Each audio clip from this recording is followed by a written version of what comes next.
Netherland series ও Asia cup সামনে রেখে আজ থেকে শুরু হবে টাইগারদের skill training. English coach Julian উডের কাছে পাওয়ার হিটিংয়ের দীক্ষা নেবেন শান্ত মিরাজ লিটনরা।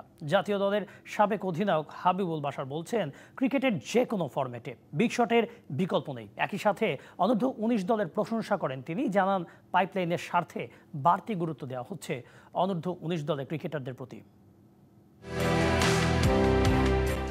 ফিটনেস ট্রেনিং শেষে এখন স্কিল ট্রেনিংয়ে নামার অপেক্ষায় টাইগার ক্রিকেটাররা। নেদারল্যান্ড সিরিজ ও এশিয়া কাপ ঘিরে নিজেদের স্কিল নিয়ে কাজ করবেন শান্ত লিটন মিরাজরা, যেখানে শুরুতেই গুরুত্ব পাচ্ছে পাওয়ার হিটিং। যে কারণে ২৮ দিনের জন্য উড়িয়ে আনা হয়েছে কোচ জুলিয়ান উডকে। ক্রিকেটের যে কোনো ফরম্যাটেই বিগ শট খেলার অভ্যাসটা গুরুত্বপূর্ণ স্বীকার করলেন সাবেক অধিনায়ক হাবিবুল বাশার। বললেন, উডের কাছ থেকে উপকৃত হবেন ক্রিকেটাররা।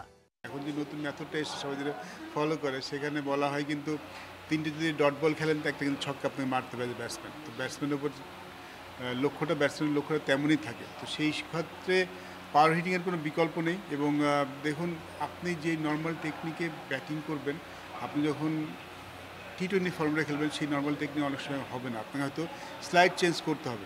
আপনার প্রিয় কাপড়ের যত্নে এলো এনজাইম সমৃদ্ধ Arik silver wash detergent powder, ৫০০ গ্রাম মাত্র ৭০ টাকা। প্রিমার্ক।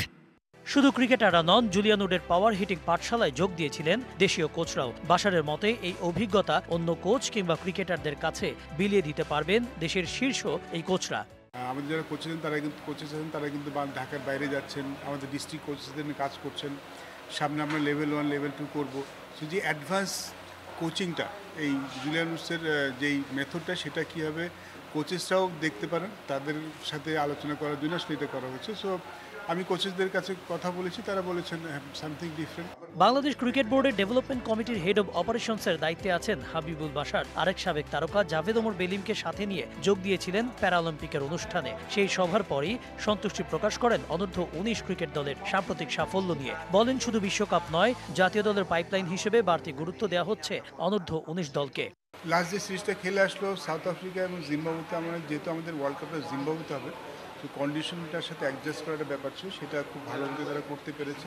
আন্ডার-19 টিমটা নিয়ে শুধু আমাদের পরিকল্পনা শুধু ওয়ার্ল্ড কাপ নিয়েই নয়, তাদের নিয়ে আসলে পরিকল্পনা আমাদের আরও বেশি হওয়া উচিত বলে আমি মনে করি ওভারঅল। এবং আমরা তো তাদের ডেভেলপ করছি, তারা যদি ওয়ার্ল্ড কাপে ভালো করে খুব ভালো, বাট এখান থেকে যদি আমরা কিছু খেলার ভবিষ্যতে যদি দিতে পারি ন্যাশনাল টিমে, সেটা হবে আমাদের সবচেয়ে বড় পাওয়া। পাওয়ার হিটিং কোচ জুলিয়ান উডের অনূর্ধ্ব ১৯ দলের সাথেও একটি সেশন করার কথা রয়েছে। Kanak Mahmud, DBC news, Dhaka.